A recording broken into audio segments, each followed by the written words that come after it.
여러분 안녕하십니까? 5월 4일 NWN 내외 방송 뉴스를 시작하겠습니다.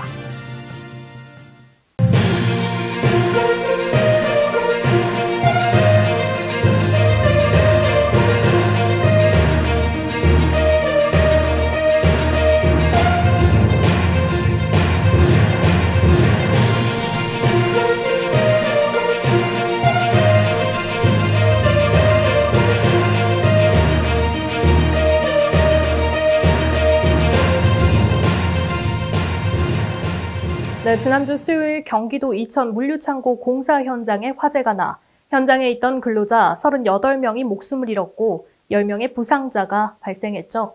경기 남부지방경찰청 과학수사대는 현장에서 유해와 유류품을 찾기 위해 과학수사요원 15명을 투입해 정밀 수색에 나섰습니다. 네, 현재 1차 수색을 통해 수거된 유해는 국립과학수사연구원에서 DNA 분석 등으로 신원을 확인 중입니다. 화재는 지하 2층 공사 현장에서 우레탄 작업에 의한 폭발로 발생했을 것으로 추정됩니다. 네, 고용노동부가 집계한 2009년 이래 10년간 화재로 숨진 근로자 수는 291명. 이천 물류창고 공사 현장에 앞서 우리 사회는 그동안 대형 화재를 겪으며 많은 생명을 떠나보낸 바 있습니다. 이에 정부는 지난 1월 산업안전보건법을 개정한 바 있었죠. 일군 건설사는 화재 감시자 배치 등 법률에 따른 여러 안전조처를 준수하고 있으나 그 외 소규모 건설사 현장은 이 같은 사항이 지켜지기 어려운 것이 현실입니다. 관계당국의 철저한 안전점검과 지원을 통해 더 이상 안타까운 일이 일어나지 않길 바라봅니다. 지난 3월 22일 시작된 사회적 거리두기가 내일 모레 6일 수요일부터 완화됩니다.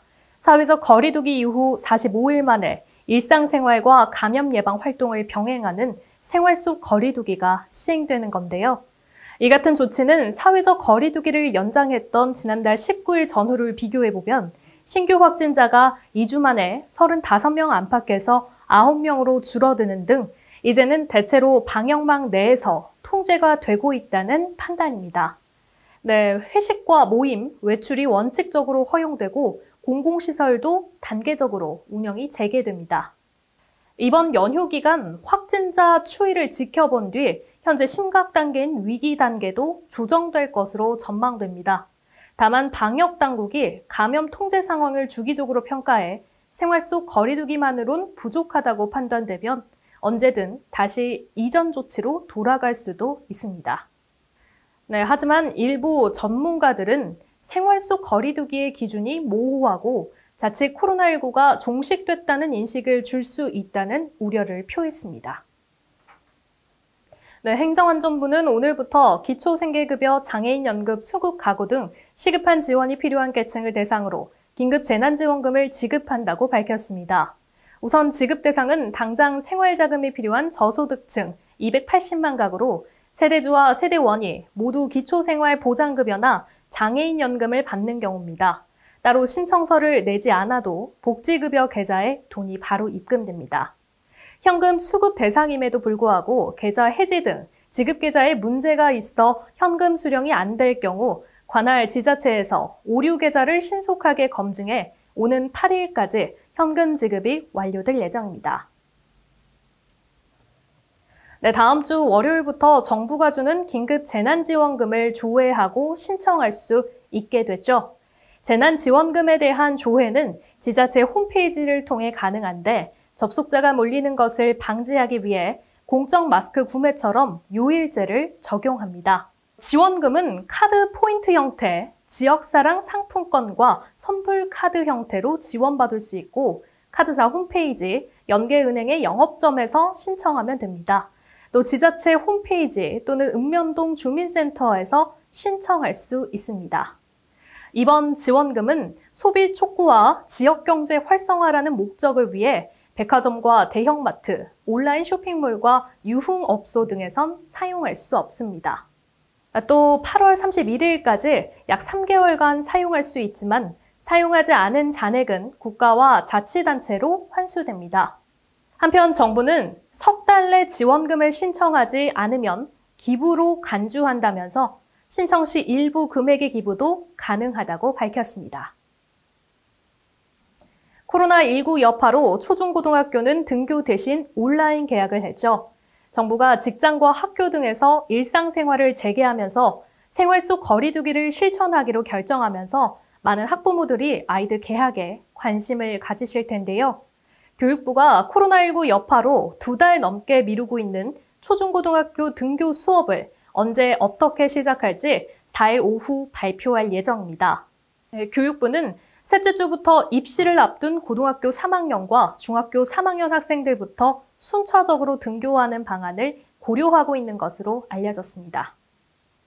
초중고생 540만 명이 동시에 등교를 시작하면 학교에서 코로나19 확진자가 나왔을 때 걷잡을 수 없이 확산할 우려가 있어서입니다.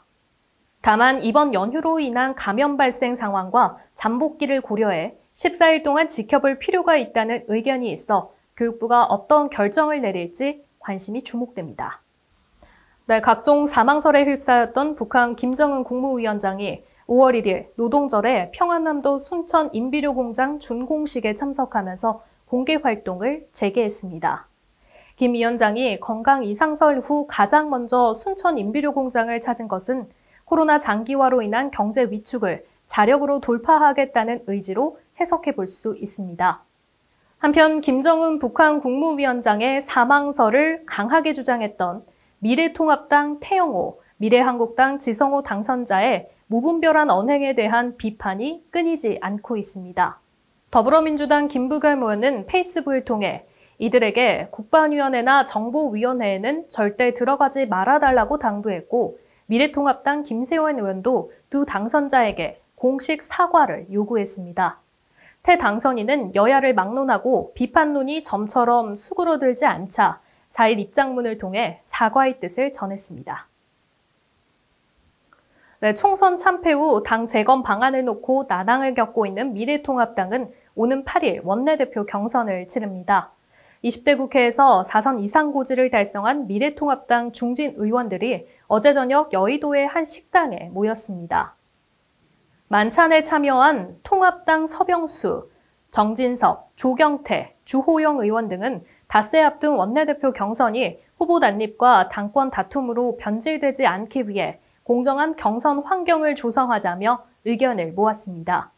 또 미래한국당과 빠른 시일 내에 통합해야 한다는 데도 뜻을 모았는데요.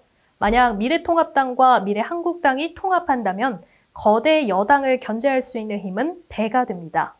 또 국회 부의장 2석을 모두 가져가게 되고 교섭단체에게 주어지는 별도의 경상 보조금도 지급받게 됩니다. 네, 코로나19 팬데믹으로 연초부터 글로벌 교역이 얼어붙었죠. 2월 세계 각국 수출액을 비교한 결과 68개국 조사 대상국 가운데 37곳의 무역액이 1년 전보다 감소한 것으로 나타났습니다. 3일 세계무역기구의 월간 상품무역 통계를 분석한 결과 한국의 2월 수출액 증가율은 3.8%로 OECD 국가 가운데 전년 대비 증가율이 세 번째로 높았습니다. 회원국 중 가장 수출이 크게 줄어든 국가는 룩셈부르크로 29.1%의 감소율을 보였고 핀란드도 19.3% 줄었습니다.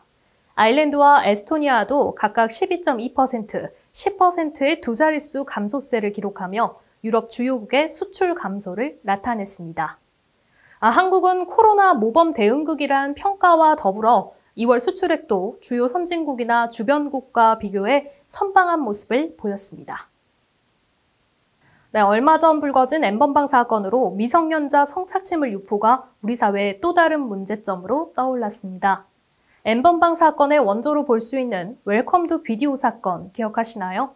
이 사이트 운영자 송정우 씨는 다크웹을 통해 2년 8개월 동안 아동 성착취물 사이트를 운영한 혐의로 징역 1년 6개월을 살고 지난달 27일 형이 만료됐는데요. 미국 법무부는 미국에서도 그를 심판하겠다며 송환을 요구해왔습니다. 서울고법이 미국 인도 결정을 내리고 법무부 장관이 승인하면 최종적으로 미국 집행기관이 한 달 내로 국내에 들어와 손 씨를 데려가게 됩니다.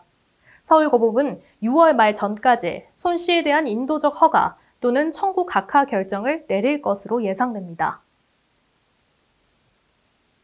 미성년자 성착취물과 성폭행에 대한 법적 제재가 강화돼야 한다는 분위기인 가운데 2008년 올림픽 유도 은메달리스트 왕기춘 씨가 미성년자 성폭행 혐의로 구속돼 논란입니다.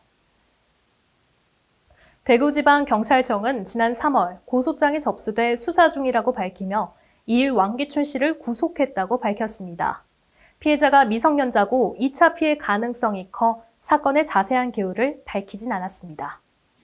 올해 부처님 오신 날 봉축법 요식 행사는 코로나19 극복을 위한 사회적 거리 두기에 따라 한 달 뒤인 5월 30일로 연기됐습니다. 징검다리 연휴 첫날이자 부처님 오신 날을 맞아 사찰에선 예년 풍경과는 다른 모습을 보였는데요. 전국에 있는 사찰에선 부처님 오신 날 행사를 대폭 축소하고 코로나19 극복과 치유를 위한 기도가 봉행됐습니다. 도봉산 입구 광윤산은 부처님 오신 날을 맞아 많은 신도와 황금 연휴를 맞은 나들이객들로 붐볐는데요. 신도와 시민들은 마스크를 착용하고 차분한 모습을 보였습니다. 또한 시민들의 발길이 이어지자 사찰에선 입구에 손소독제를 비치하고 발열 체크와 방역 활동으로 분주한 모습을 보였습니다.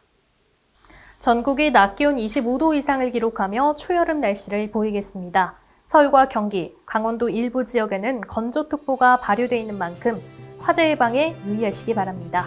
뉴스 마치겠습니다. 시청해주신 여러분 고맙습니다.